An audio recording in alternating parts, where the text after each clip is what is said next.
Felicidade. Nesse século, a busca acontece a qualquer custo. Na pressa, no barulho, em movimento, o silêncio. Jesus nos convida para um caminho diferente. Um caminho que começa com vazio. Bem-aventurados os pobres em espírito, porque deles é o reino dos céus. A verdadeira felicidade não está nas conquistas, mas em quem somos em Cristo.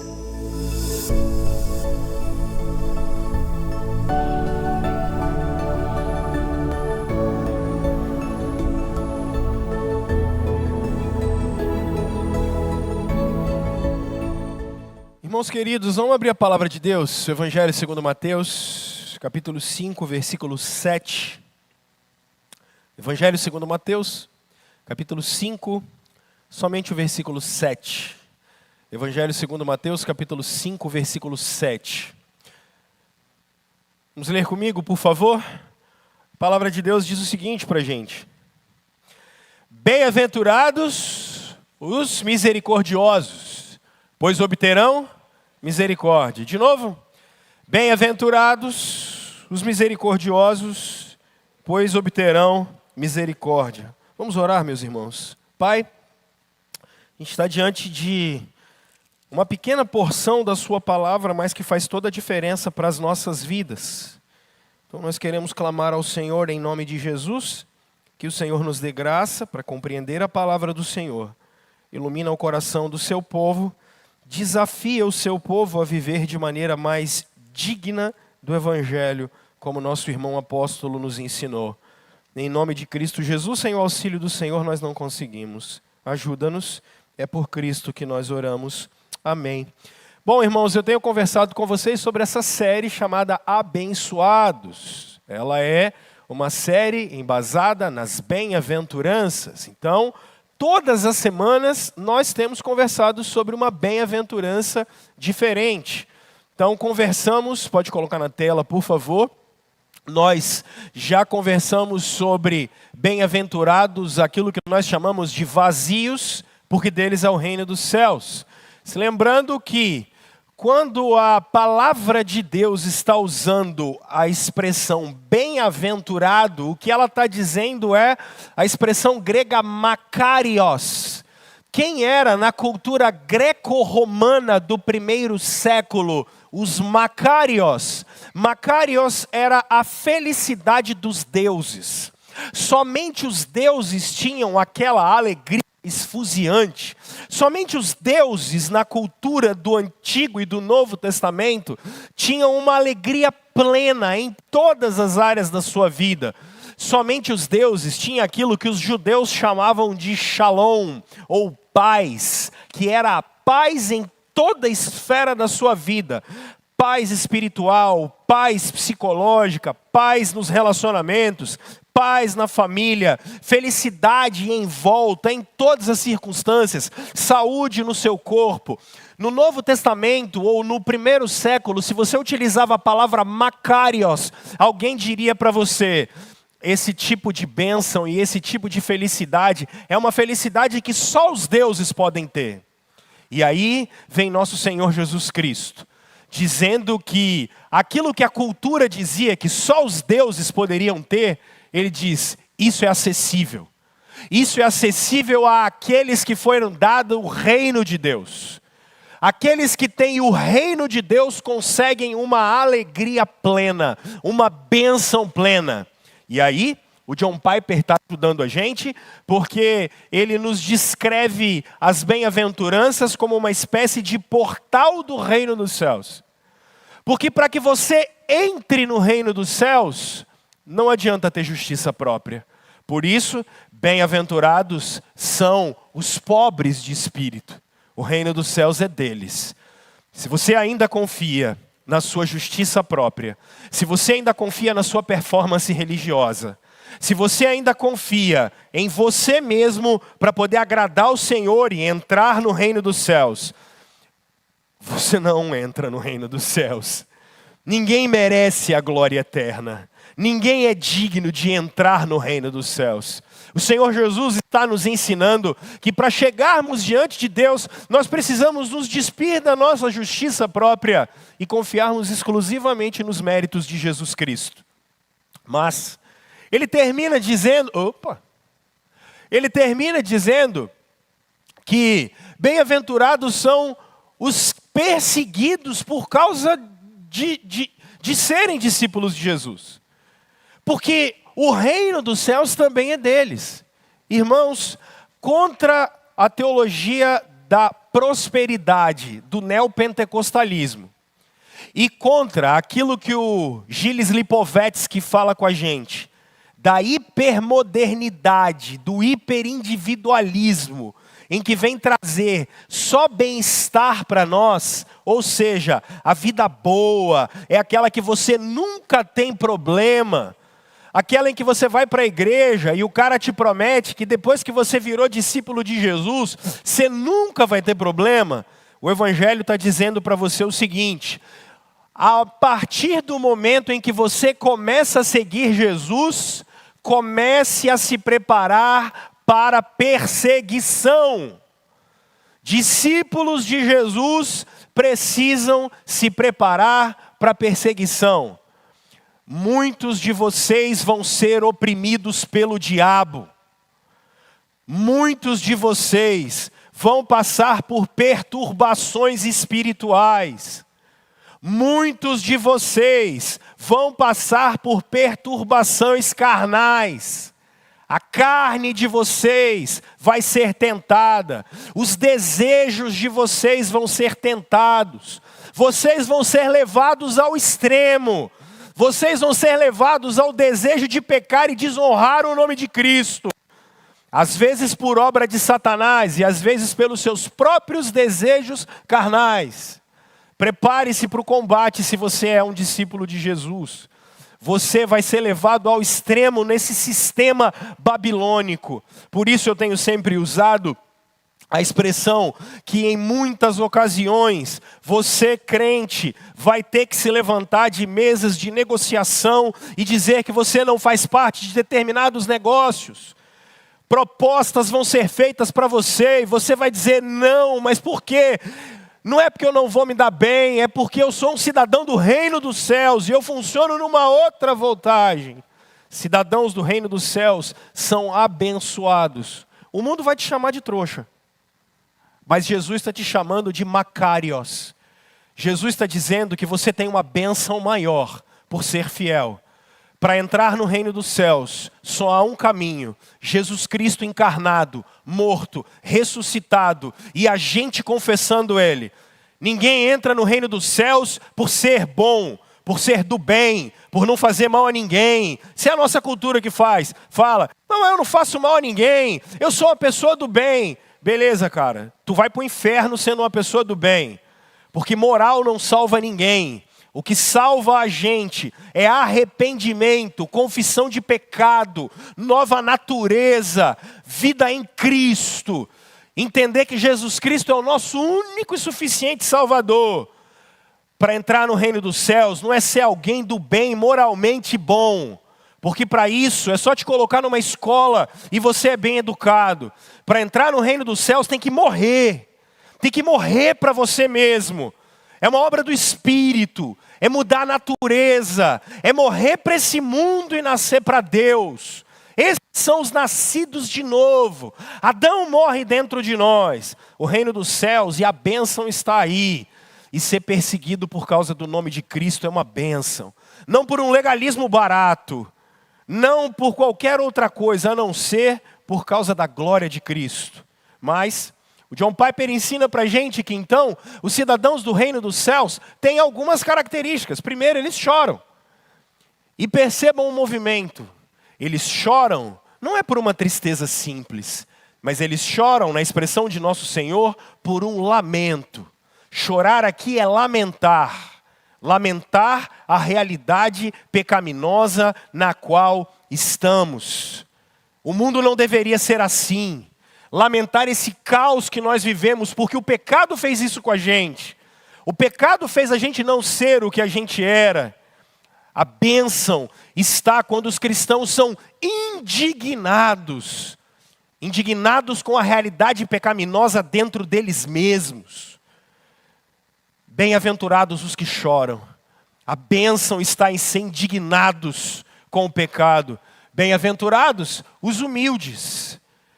Percebam humildade diante de Deus. Cristãos não são arrogantes diante de Deus, dizendo que decretam, dizendo que profetizam e dão ordem no reino celestial, que apresentam diante de Deus, mandando Deus fazer isso, aquilo ou aquilo outro. Cristãos não se acham superiores aos demais moralmente por suas crenças, porque eles entenderam como nosso irmão apóstolo Paulo que pela graça de Deus eu sou o que sou. Cristãos são humildes diante de Deus. Cristãos têm fome e sede de justiça. E que justiça é essa, pastor Rômulo? Semana passada eu gastei tempo com vocês dizendo, cristãos, a partir do momento em que foram justificados pela fé, têm fome e sede pela justiça de Deus. E ela tem dois focos. Primeiro, eu quero a justiça de Deus na minha vida. Significa que eu quero andar segundo o Senhor quer que eu viva. Já não vivo eu, mas Cristo vive em mim. Porque a lei que estava sobre mim foi encravada na cruz e agora eu quero viver segundo os preceitos do Senhor.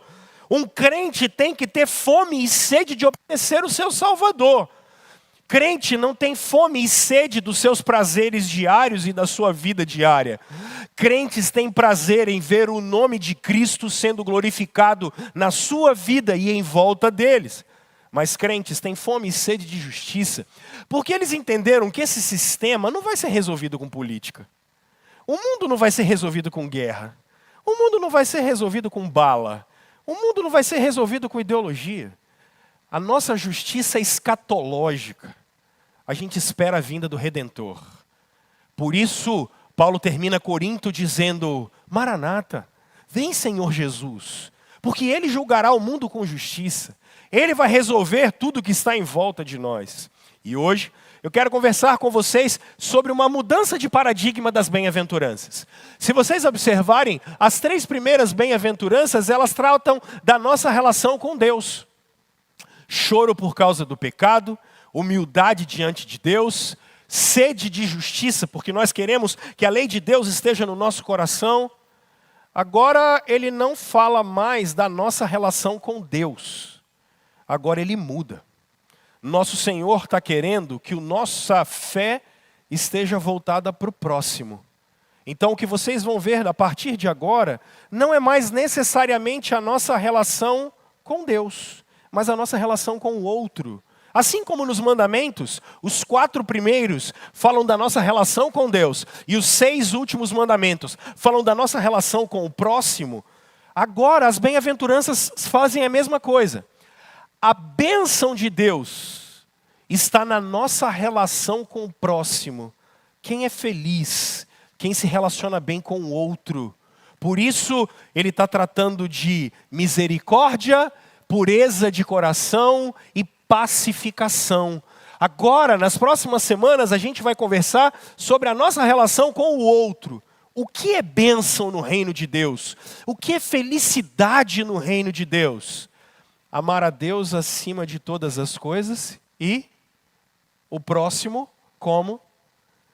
Isso é a lei e esses são os profetas. Percebam a coerência de Jesus? Primeiro a nossa relação com o Senhor, agora a nossa relação com o próximo. E hoje, a primeira relação que a gente precisa ter com o próximo é a relação de misericórdia. Depois, nós vamos conversar sobre a relação de pureza, no nosso olhar com o outro e para o outro. E depois, a nossa relação de pacificação com o outro.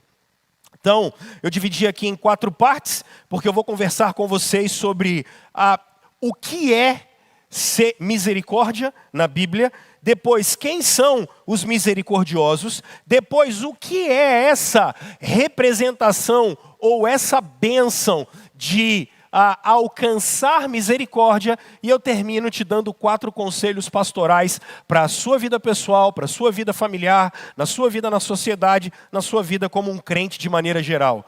Então, minha exposição hoje vem em 4 direções. O que é misericórdia para a Escritura? Segundo, quem são os misericordiosos? O que eles fazem?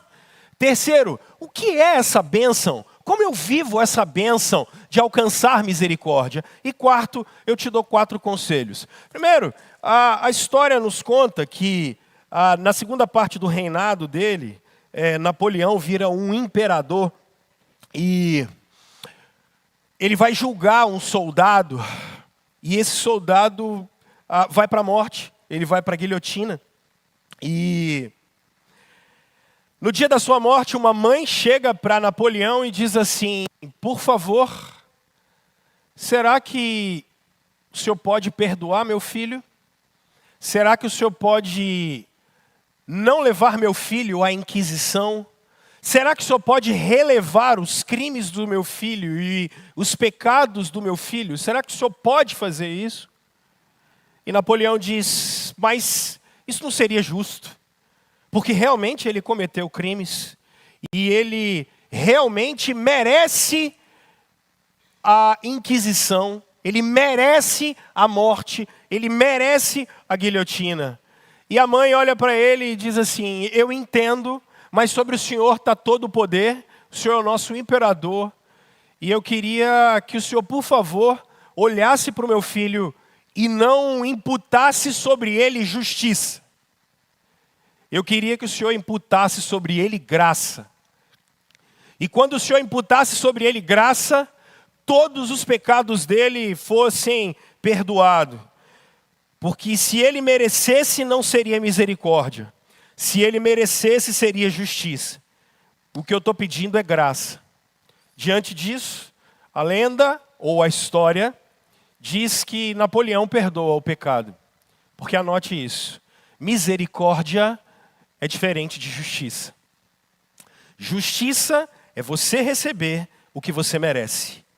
Misericórdia é você não ser tratado como merece e você não receber o que você merece. Esse é o nosso maior desafio, irmãos. Se justiça é você receber tudo o que você merece, por exemplo, você trabalhou e funcionário público já recebeu aí? Já, não já? Último dia, última sexta-feira do mês, funcionalismo público recebeu porque trabalhou, recebeu aquilo que lhe é direito. Os demais, quinto dia útil, vão trabalhar, trabalharam, receberam. Porque é justo. É justo você receber aquilo pelo qual você trabalhou. Isso é justo. E isso é a lógica do nosso mundo. Porque a lógica do nosso mundo sempre é a lógica da justiça. Ou seja, cada um recebe aquilo que merece. Só que, por outro lado, o mundo prega um tipo de justiça que é individualista. Ou seja, cada um por si. Cada um que cuide de si. E se você fez, você paga. Se você fez, você merece. Qual é a grande questão? No mundo de Jesus, isso aqui é muito normal. Porque se vocês olharem a própria Torá, a própria lei de Deus, ela funciona assim. A lei não moral e não cerimonial, mas a lei civil judaica funciona assim. Olho por olho, dente por dente. Por quê? Porque a justiça deveria ser aplicada daquele jeito. O que você fez, você recebe. Só que o Senhor Jesus olha para uma sociedade que funciona assim, olha para homens e mulheres que trazem isso para o seu relacionamento, que trazem isso para a sua vida com Deus, e eu vou trabalhar isso com vocês, e ele diz: a bênção está em não se relacionar com Deus, recebendo aquilo que você merece.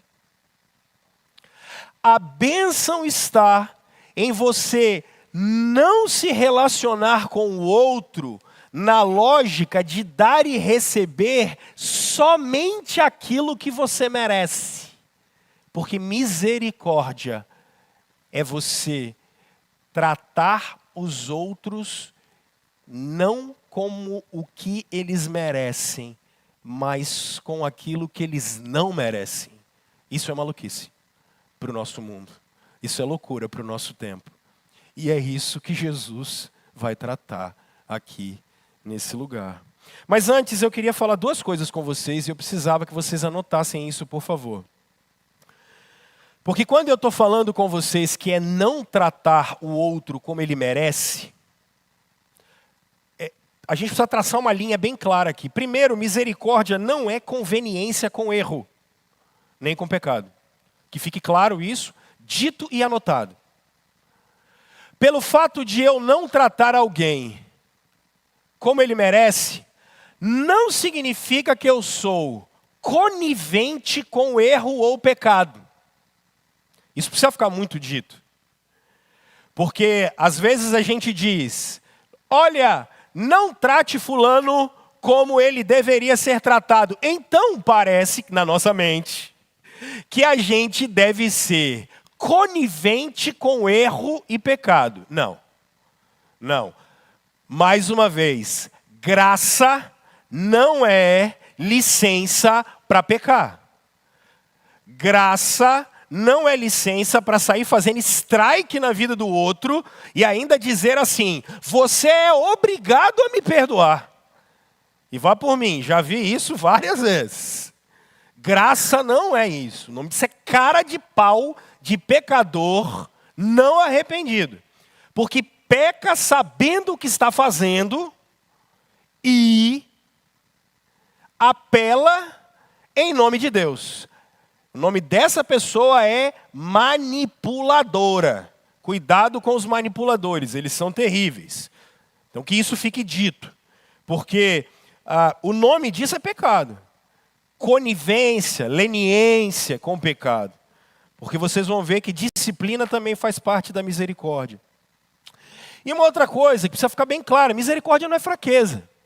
Tem um filósofo do século XX, o Nietzsche, ele trabalha muito isso, dizendo que os cristãos têm um grande problema por serem fracos, porque são misericordiosos. Misericórdia não é fraqueza. Pelo contrário. Misericórdia é força moral. Irmãos, o que é civilidade? Prestem atenção nisso, para vocês entenderem conceitos.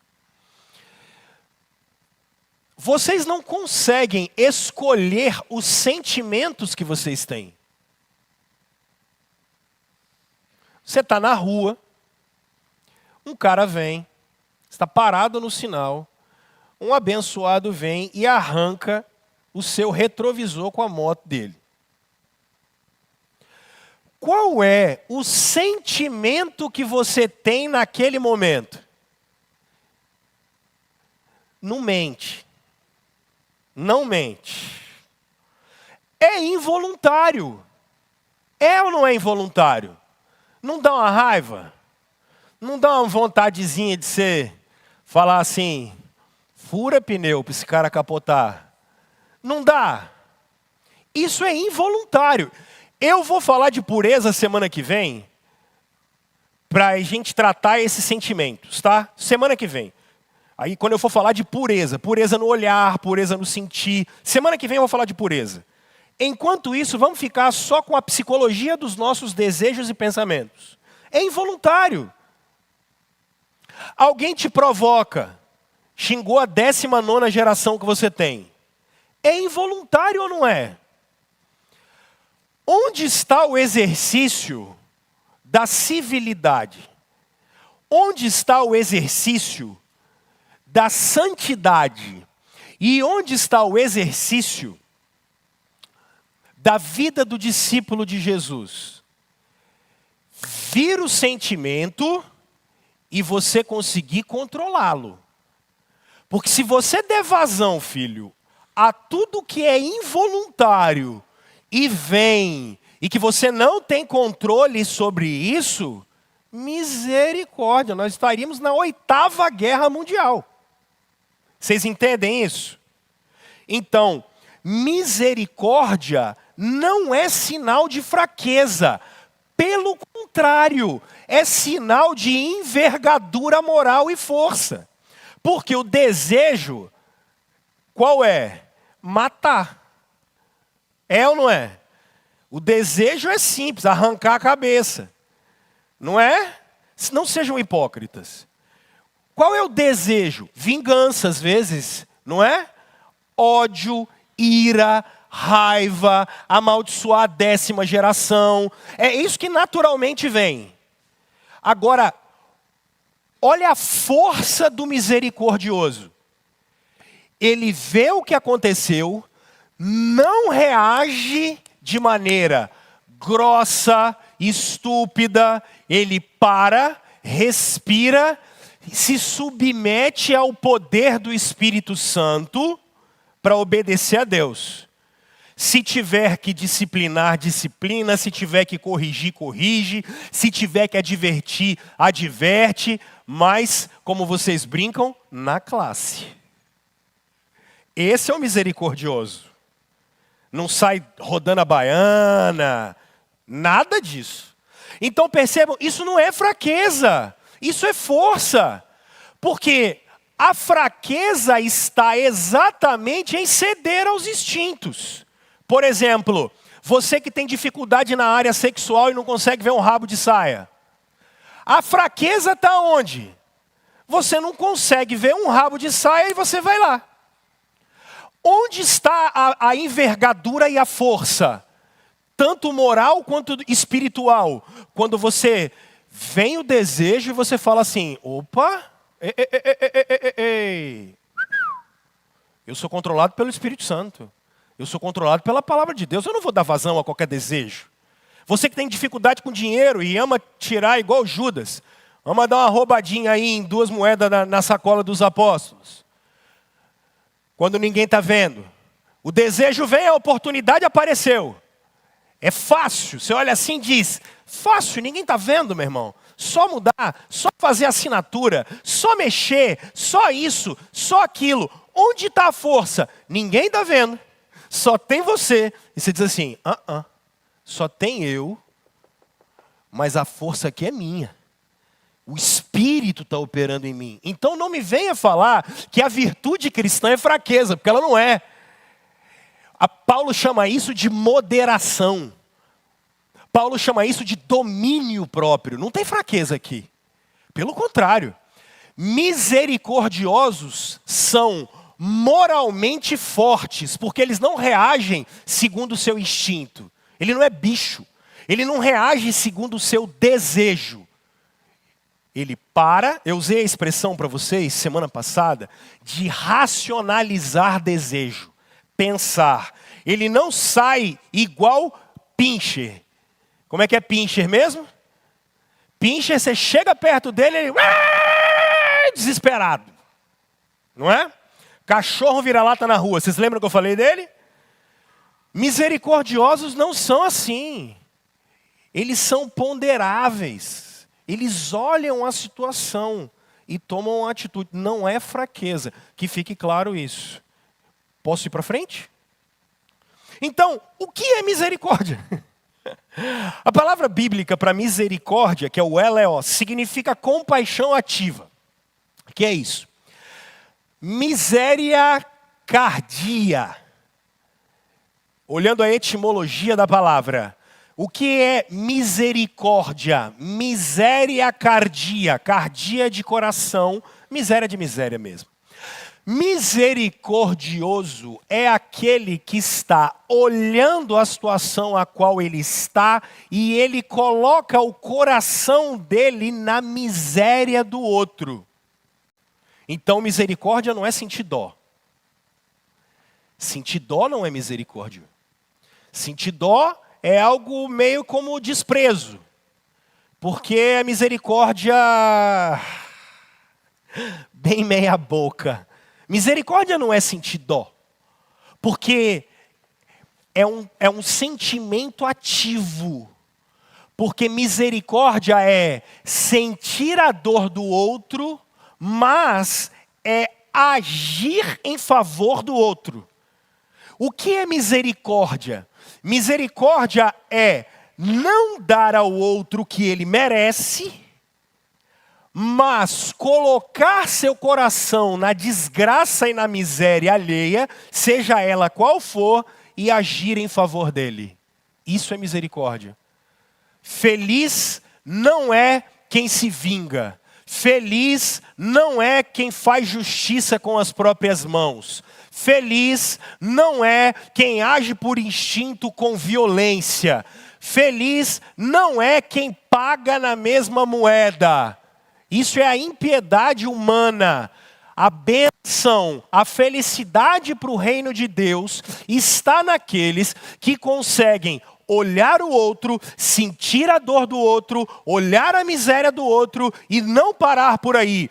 Agir em favor do outro. Isso é misericórdia para a Bíblia. 3 exemplos básicos para vocês. Primeiro, o bom samaritano. Vocês se lembram dele? Havia um homem que foi assaltado, machucado, na beira da estrada. Passa um sacerdote muito religioso, presbiteriano, presbítero da igreja, diácono, dá dízimo, faz tudo, passa e diz: nossa, eu preciso cuidar mais das coisas de Deus. Passa um levita, batista, maranata, assembleiano, da maçonaria, sei lá, do Rotary Club. Aí ele passa, olha a galera, e ele fala: não, eu preciso fazer o bem, não posso olhar. E aí passa um samaritano. E os samaritanos eram inimigos dos judeus. Só que ele não está preocupado com a inimizade entre os povos. Ele não estava preocupado se os judeus não se davam com os samaritanos. Porque ele olhou aquele cara na miséria. E quando ele viu aquele cara na miséria, a situação dele era muito pior do que a diferença de pensamento que eles tinham. Era muito maior do que a diferença ideológica que eles tinham. Então ele coloca o coração dele na miséria. Segundo exemplo, acho que é muito bom. Vocês se lembram do rei Davi? Quando ele faz uma promessa para Jonatas, filho do rei Saul? Porque da casa do rei Saul morreu todo mundo, né? Não sobrou ninguém. Mas tinha sobrado um menino que tinha caído na hora de fugir e ele virou PCD. Ele tinha ficado com as pernas e as mãos com problema. O nome dele era Mefibosete. Vocês lembram disso? Misericórdia é aquilo ali. Porque Davi podia ter pagado Saul com a mesma moeda. E falado: Saul ficou me perseguindo 10 anos, tentando me matar, roubou minha mulher, fez tudo comigo. Me traiu, botou todo mundo para me perseguir. Agora eu vou fazer com que os filhos desse cara paguem. Davi, um dia sentado na mesa dele, ele falou bem assim: sobrou alguém da descendência de Davi? Aí o pessoal ainda fala assim: sobrou quem? Desculpa, de Saul. Vocês estão prestando atenção, hein? O assunto é bom, hein? Não tá. Sobrou alguém da descendência de Saul? Aí me levanta uma voz do além lá e fala assim: sobrou, olha que coisa, o aleijado. Doideira, se fosse hoje dava cadeia, dava processo. Sobrou o aleijado. Davi falou bem assim: manda trazer. Porque misericórdia não é tratar segundo aquilo que a pessoa merece. Misericórdia é colocar o coração na dor do outro, na miséria do outro e dar um tratamento de graça. Mas um outro exemplo curioso ainda na Bíblia é Jesus, por exemplo, com o servo do centurião. Pessoal, o que os centuriões faziam com os israelitas era o que o Império Romano fazia. Muita opressão. Aí chega o centurião, que nem podia falar com Jesus, porque os judeus nem podiam encostar nos romanos. Os judeus não podiam nem dividir copo, talher com os romanos, nada. A lei não permitia. Eles não podiam nem entrar nas casas uns dos outros. Olha que loucura. E aí o centurião olha para Jesus e fala assim, primeiro ele olha para Jesus e chama Jesus de Senhor, o que já é um absurdo. Eu acho que até Jesus deve ter olhado para ele e falado bem assim, hã? Ele diz, Senhor, eu tenho um servo na minha casa que está com problema. Jesus poderia olhar e falar bem assim, são anos de opressão. Essa polícia bate no meu povo o tempo todo. O que esses caras fazem com a gente? Jesus diz, olha o que Jesus diz. Me mostra onde é que eu vou dar um pulo lá na sua casa. O centurião diz, Senhor, eu sei que o Senhor tem muita coisa para fazer. Se o Senhor der uma ordem aqui, vai dar tudo certo. Jesus, assustado, diz, nem em Jerusalém eu vi uma fé desse jeito. Porque ele não trata o centurião como ele merecia. Ele trata o centurião com graça. Misericórdia é isso. No Antigo Testamento, Deus é chamado como misericordioso. Vocês se lembram de Lamentações, capítulo 3? As misericórdias do Senhor são as causas porque elas se renovam a cada... Porque Deus não trata você como você merece. Tenha espelho em casa. Como é que o pessoal diz? Seja sujeito ao homem. E tenha espelho em casa. Filhão, se Deus tratasse você como você merecesse, rapaz, aí vocês iam poder cantar, desce fogo, desce fogo, desce fogo. Porque ia lamber todo mundo aqui, e a ira de Deus ia comer todos nós, e eu era o primeiro. Eu era o primeiro da lista que ia... Misericórdia, Senhor. Deus é visto como misericordioso. E para você entender como Deus age, vocês se lembram de 2 episódios em Êxodo? Porque é muito conceito, então eu vou hoje sendo bem didático com conceitos e histórias, que é para ficar mais claro, tá? Vocês se lembram em Êxodo 16? Israel sai do Egito. Qual é a primeira coisa que Israel faz? Eles estão com fome e com sede. Eles chegam num lugar em que a água é amarga. Qual é a primeira coisa que eles fazem? Moisés, por que é que você trouxe a gente para cá, Moisés? Olha só como é o ser humano e como é que psicologicamente a gente é afetado. Eles passaram anos tomando bifa no Egito. Bebendo água barrenta, comendo cebola e alho. Que era o que tinha para comer. Trabalhando de sol a sol. Mas, no meio da dificuldade, você cria sempre mecanismos psicológicos e narrativas mentirosas para você se auto-enganar. Porque é para você se consolar. Eles dizem assim, por que é que você tirou a gente do Egito? Lá era bom. Lá que era bom. É claro. Aí, Moisés vai... encosta lá na água, e a água que era amarga se tornou doce, e aquele lugar ficou sendo chamado Mara. Por quê?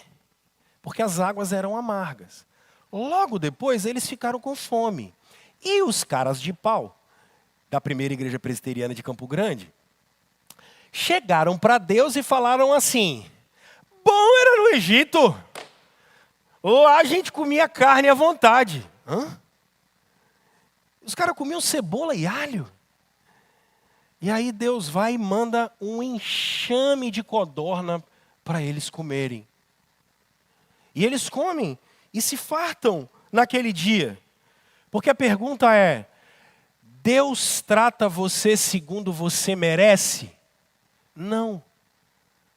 Não.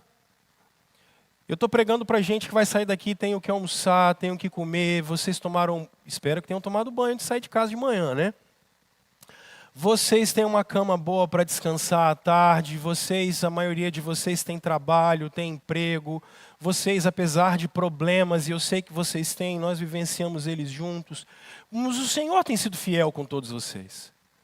Porque merecer nós não merecíamos, mas Ele nos deu. Misericórdia é exatamente isso. É olhar no Novo Testamento Jesus vendo uma multidão faminta e ter misericórdia deles. Agora, deixa eu te falar uma coisa que é muito importante. Se vocês se lembrarem, no momento das codornas e no momento da água, vocês se lembram que teve uma turma que foi julgada por Deus? E eles morreram ali? Porque misericórdia não significa ausência de disciplina, tá? Vocês se lembram dos nossos irmãos profetas menores, quando eles dizem: Israel, vocês plantaram vento, e o que é que vocês estão colhendo? Tempestade.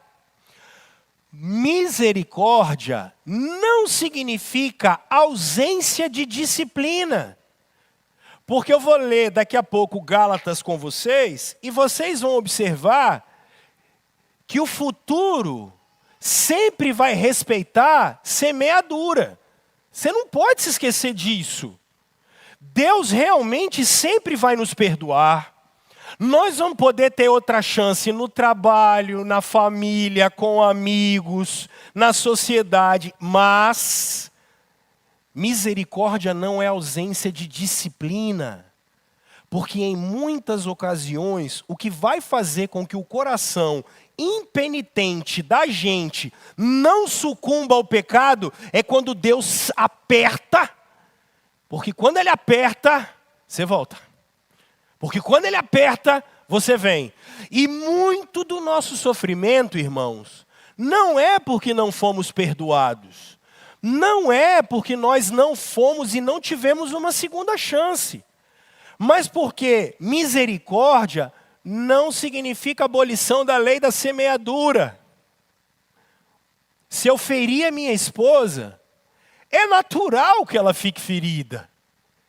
E ela vai me perdoar? Pode me perdoar. Mas até que a ferida seja cicatrizada, filho, plantei vento, eu vou colher tempestade. Eu não adubei a relação com os meus filhos. Não forneci carinho, não forneci afeto. Chega no final da vida, a gente não plantou e a gente quer colher. Não vamos colher. Isso não é símbolo de não ter misericórdia. É porque uma coisa não anula a outra. Agora, então, misericórdia, gente, é não dar ao outro o que ele merece, mas é olhar o necessitado e se mover em direção dele com bondade. E quem é que são os misericordiosos? Eu podia falar aqui várias coisas, eu vou elencar só 5 atitudes de quem é misericordioso. O misericordioso, em primeiro lugar, são aqueles que perdoam. Misericordiosos trabalham perdão. Irmãos, mais uma vez, nós vamos voltar com a questão da ira. Nós vamos voltar com a questão da mágoa e nós vamos voltar com a questão do rancor. Nós precisamos aprender a lidar com isso. Pausa. Irmãos, levem isso a sério. Visitem o passado de vocês. Isso é tão sério. Muitos dos nossos traumas, alguns de vocês estão chateados com um colega que na 6ª série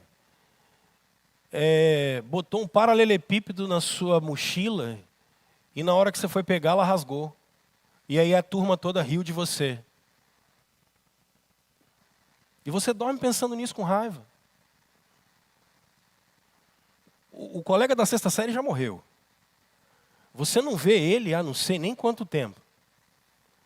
Ou o pessoal da rua brincou com você quando você tinha 9 anos de idade. O pessoal da rua brincou com você. E aí te fez de bobo. E aí todo mundo riu de você naquele dia. E aí hoje, 30 anos depois, quando você lembra daquele momento, te dá uma raiva, dá um ódio. Ou um namorado ou namorada, quando você tinha 13, 14, 15 anos, não era nem para namorar, porque menino dessa idade não namora, aprontou com você. E aí, como aprontou com você hoje, 50 anos depois, você lembra daquilo e está chateado até hoje, com raiva, de gente que você não tem contato mais. Alguém, você que trabalha com negócio, que te deu um tombo. Quando você lembra daquele negócio, te dá uma raiva, uma ira, te dá um trem, sabe? Um negócio ruim. Alguns de vocês que foram maltratados pelos pais. Outros de vocês que foram maltratados e abusados de alguma maneira, seja sexualmente, seja psicologicamente. Trazem esse negócio no corpo e na mente o tempo todo. E não conseguem ter paz. Alguém que falou coisas com você que feriram, machucaram. Expectativas que você tinha em situações que não foram cumpridas. Gente que deu a palavra e não cumpriu. E isso trouxe mágoa, rancor, gera ira, ressentimento, ódio. Qual é o mecanismo psicológico que isso faz e o mecanismo que o pecado faz? Se você tivesse a oportunidade, você matava. Se você pudesse voltar no tempo, você matava. Você odeia. Quando lembra, o resto de energia que tem é drenado. O Espírito Santo está trazendo a gente a memória de que ao invés da gente ter esse tipo de emoção, a gente desenvolva misericórdia. O melhor exemplo disso é o nosso Senhor e Salvador, quando está na cruz, tomando pancada, sendo humilhado, cuspido na cara, de braços abertos, com uma coroa de espinho. Ele olha e diz: Pai, essa gente não sabe o que está fazendo. Perdoa essa gente, Pai. Estão cegos. Eles não estão vendo. Misericordioso é isso. Senhor, está vendo aqueles meninos lá da 6ª série? Um monte de Pedro Bó, Senhor. Não sabia o que estava fazendo. Senhor, fui maltratado lá atrás. Não sabiam o que estavam fazendo. Senhor, falaram isso.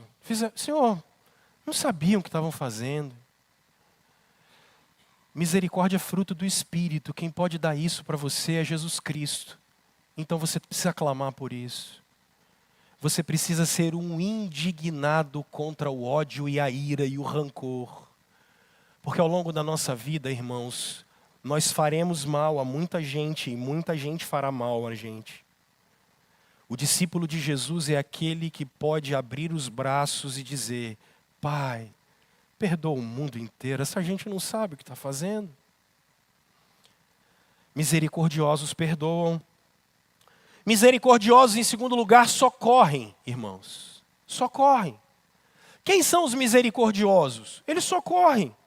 Porque eles não fecham os olhos para a necessidade. Eles são como o bom samaritano. É gente que interrompe a própria caminhada para poder abençoar a vida das pessoas. 2 coisas aqui. Primeiro, espere muito pouco do governo. Espere muito pouco do governo. E eu tenho conversado isso com vocês. Irmãos, tomara que os nossos governantes façam a parte deles. Mas nós somos cristãos. Cristãos trabalham com 2 pilares. Primeiro, generosidade. Segundo, caridade. Tudo o que os cristãos fizeram ao longo das eras foi a partir de generosidade e caridade. Então, socorram aqueles que precisam e estão necessitados em volta de vocês. Mecanismo que ensinei semana passada. Por quê? Porque você está parado no sinal e vem alguém te pedir.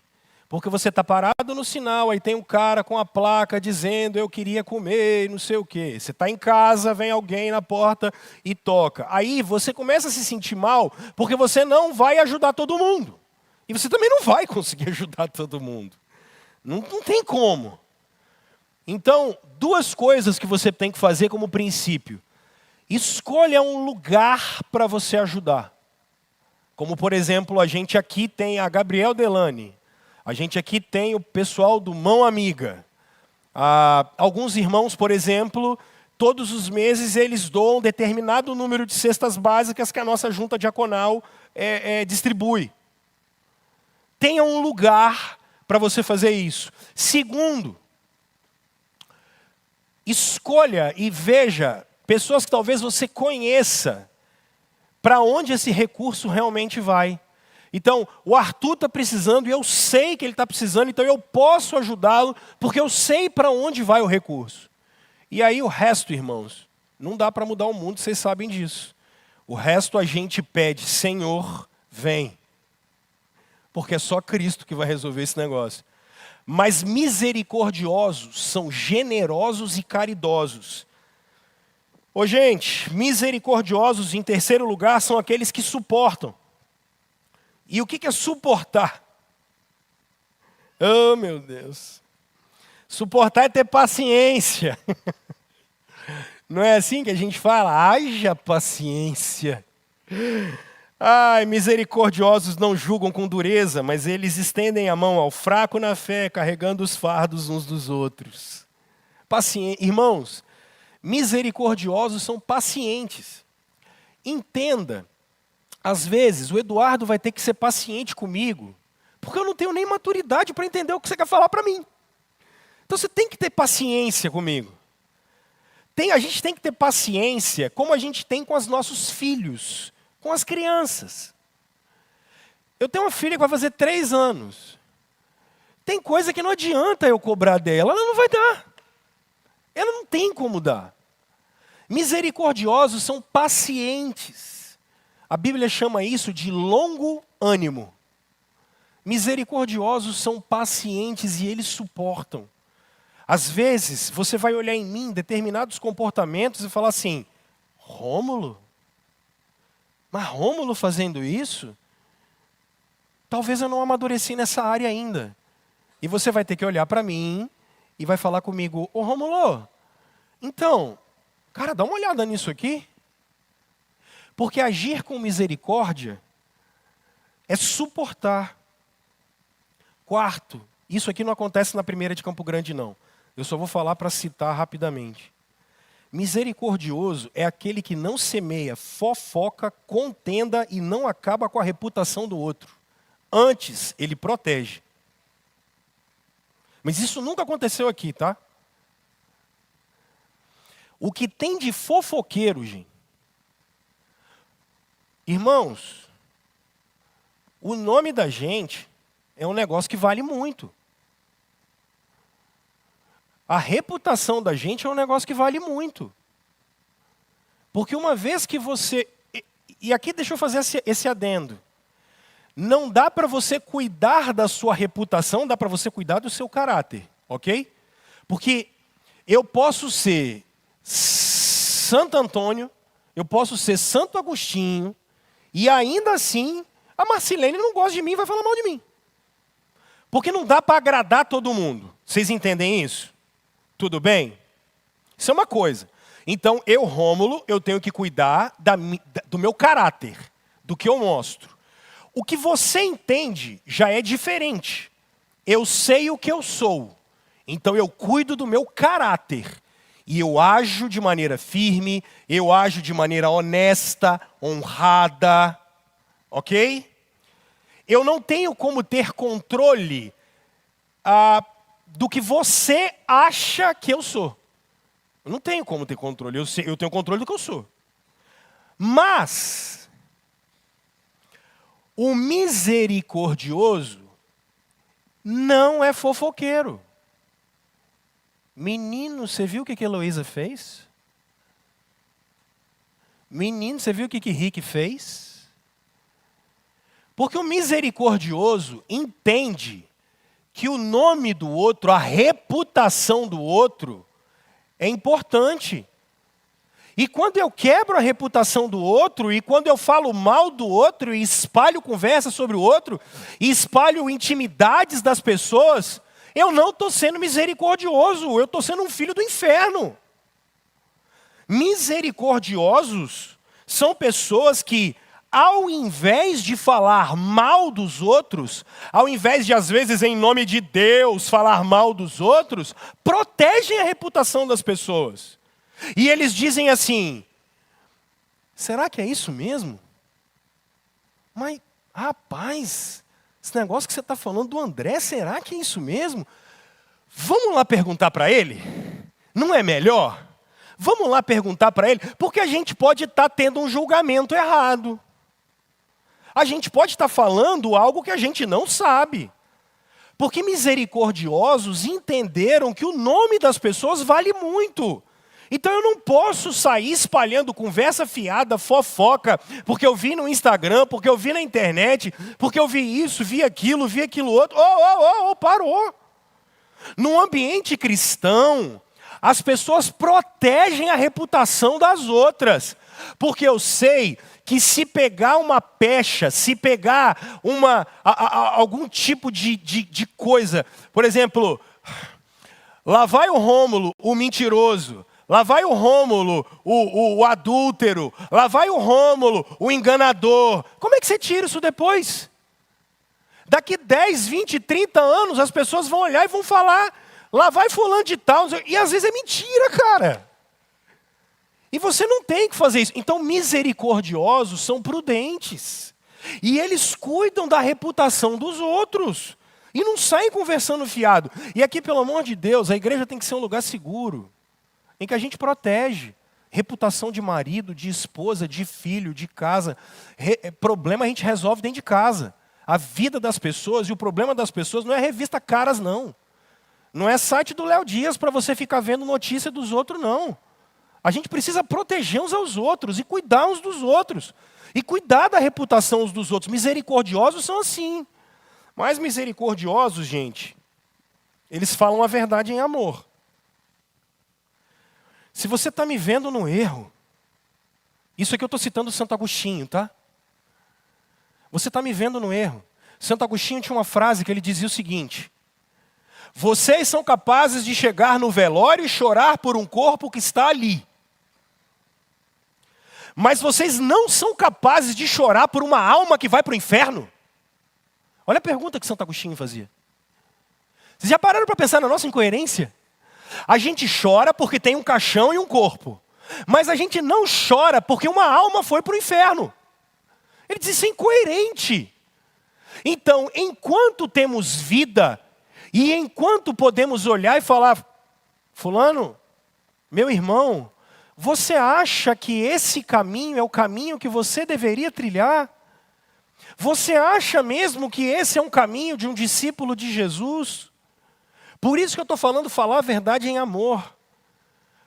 Porque a disciplina na Bíblia, e aqui para, não acredite nunca mais, você que é discípulo de Jesus, em nenhum pregador, nem em mim, se eu falar que a ira de Deus vai cair sobre vocês, porque não vai. A ira de Deus não vai cair sobre vocês, discípulos de Jesus. Porque a ira de Deus já caiu sobre o filho dele 2000 anos atrás. A ira de Deus não vai cair sobre nenhum de vocês que nasceram de novo. Agora, a disciplina de Deus é para alinhar o nosso coração, para corrigir o nosso coração. Em muitas ocasiões, nós precisamos, num espírito do Evangelho, olhar irmãos e dizer: meu irmão, esse caminho está errado. A palavra de Deus não diz isso. Não é expor fulano, ciclano, beltrano, mas em amor, eu olhar e falar: cara, esse caminho não está certo, tem alguma coisa errada aí. Vem cá, vamos andar comigo para a gente poder trabalhar isso de maneira coerente. Você não acha que isso é melhor do que você ganhar o mundo todo e perder a sua alma? Misericordiosos são assim. Ok? Então, ser misericordioso é viver de maneira parecida com o Pai. É espelhar o caráter dele. Agora, terceiro, quem é que vai alcançar misericórdia? Então, nós temos 3 coisas aqui. 2 no presente e 1 no futuro. Quem alcança misericórdia? Que promessa é essa, pastor? Primeiro, alcança misericórdia aqueles que foram presentemente alvo da graça de Deus, sobre quem Ele repartiu a sua graça. não segundo o seu merecimento. Vamos a Efésios capítulo 2, por favor, verso 1. Coloca na tela, por favor, só para vocês entenderem. O que é ser agraciado no sentido de ser alvo da misericórdia? Efésios 2, a partir do 1. Olha como o texto bíblico é. Vocês estavam mortos nas suas transgressões e nos seus pecados. Mortos. Vai, pode passar. Nos quais, ou seja, nos pecados, que vocês costumavam viver, quando seguiam os padrões deste mundo e o príncipe do ar, o espírito que agora atua nos filhos da desobediência. Ele está dizendo, vocês eram escravos do diabo e vocês eram escravos do pecado. Pode passar? Antes, todos também vivíamos, inclusive o Paulo, como eles, satisfazendo os desejos da nossa natureza pecaminosa, realizando as vontades e os pensamentos dela. Como os outros, éramos por natureza merecedores de quê? Juízo. Agora olha como ele muda. Mas Deus, por ser rico em quê? Porque Ele não vai tratar você como você merece. Você era escravo do diabo, você era escravo do mundo, você era escravo dos seus desejos. O que é ser cristão? Não é aceitar Jesus. Ser cristão é nascer de novo. Mas Deus, porque foi rico em misericórdia, ou seja, você merecia o inferno, você era filho da ira, você era um filho do cão, mas Ele, por ser rico em misericórdia, Ele colocou o coração dele na sua miséria. Ele falou, o Rômulo merece o inferno, o Rômulo é ruim, o Rômulo parece arroz de segunda. E Ele diz, eu não vou tratar o Rômulo assim. Por causa do grande amor com que nos amou. Agora olha o que ele diz. Vocês não estavam mortos? Nos deu vida. Nos deu vida com quem? Com Cristo. Quando a gente ainda estava morto. Porque você não merecia. Misericórdia e ser alvo da misericórdia é isso. Nós estávamos mortos nas transgressões e pelo quê?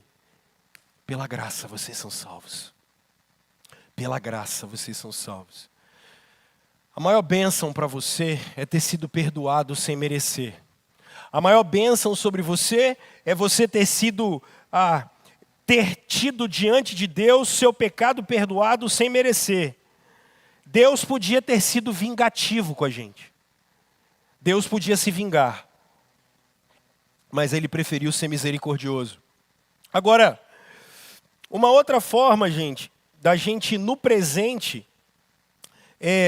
alcançar misericórdia é quando a gente consegue não agir com o outro de maneira punitiva, drástica, dura demais. Olha Gálatas, por favor, capítulo 6. Vamos a partir do 7 até o 10. Deixa o texto bíblico explicar isso para vocês. A prática da misericórdia, Gálatas 6. Verso 7.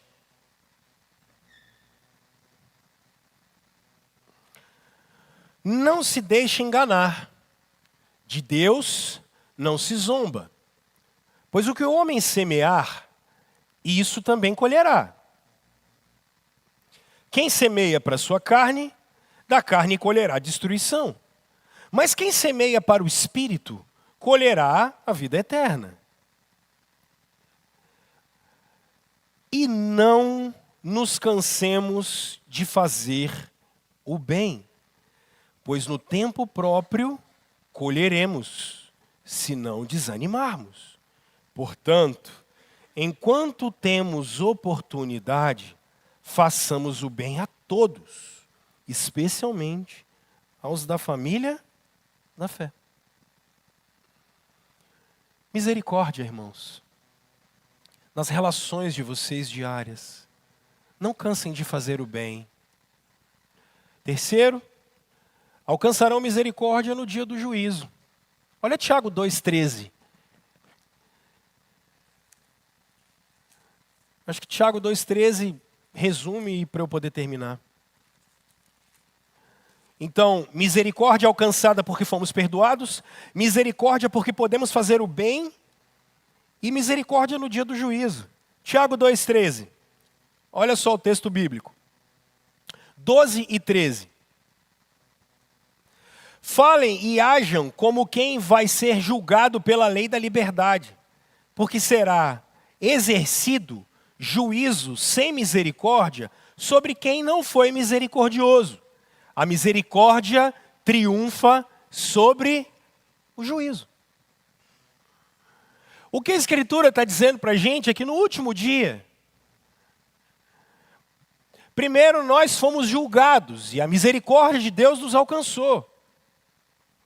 Mas no último dia, irmãos, os misericordiosos experimentarão plena misericórdia eterna de Deus.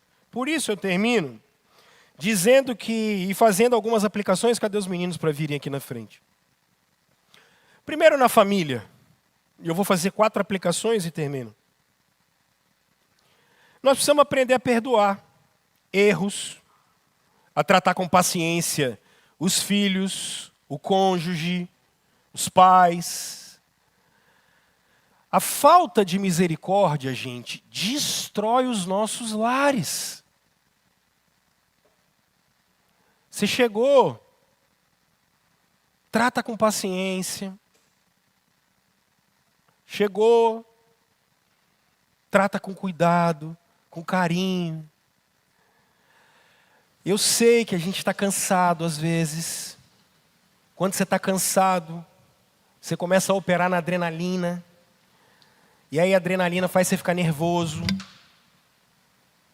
Vai te faltar serotonina. E aí, papo, bate de cá, vem de lá. Às vezes uma gritaria dentro de casa. Aí o oposto disso é aquilo que eu falei semana passada. Vou dar um gelo nele, vou dar um gelo nela. Pecado. Misericórdia. Paciência, calma, respira, tranquilidade, misericórdia, misericórdia. A falta de misericórdia vai destruir. A minha esposa falou comigo de um jeito que não devia. Espera aí. Ao invés de eu responder, eu preciso tentar pensar e falar, por que ela agiu assim?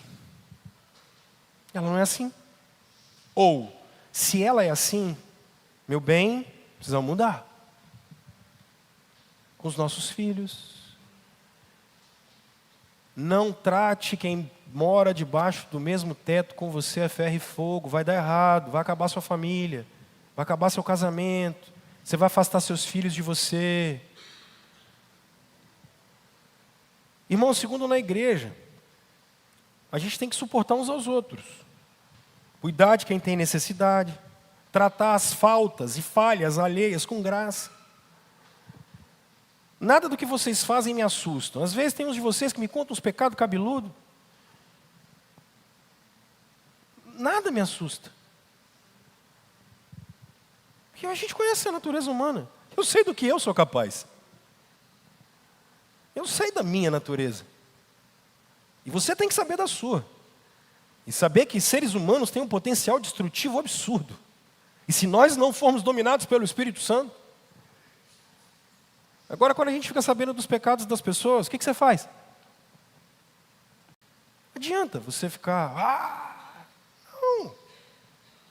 Tratar pecado como tem que ser tratado. Você tem que levar até a cruz, ter arrependimento, mudança. Normal. É assim que funciona. E o impenitente? O impenitente a gente disciplina. Você vai fazer o quê? Para ver se, como o apóstolo Paulo disse, para ver se castigando o corpo salva pelo menos a alma, né? Uma comunidade sem misericórdia não vai refletir Cristo. Terceiro, na sociedade, ser misericordioso é ajudar o pobre, visitar o doente, acolher quem sofre. E nós precisamos ser um lugar de compaixão, e não de frieza. Por fim, na sua vida espiritual, lembre-se todos os dias de depender da misericórdia de Deus, porque Ele dá uma chance para a gente toda manhã. Talvez você está vivendo com pecados ocultos, talvez você está vivendo oprimido, porque acha que não tem chance para você e para mim. Então, ao invés disso, se lembre que Deus é misericordioso, e Ele é Deus para cuidar da gente. O Senhor Jesus diz que os misericordiosos são abençoados, porque eles vão receber misericórdia. A lógica é bem simples, gente. Quem prova a misericórdia de Deus não consegue viver sem repartir a misericórdia de Deus. Olha para a cruz, porque ali está o ato maior de misericórdia da gente. A gente merecia juízo, só que Ele deu graça para a gente.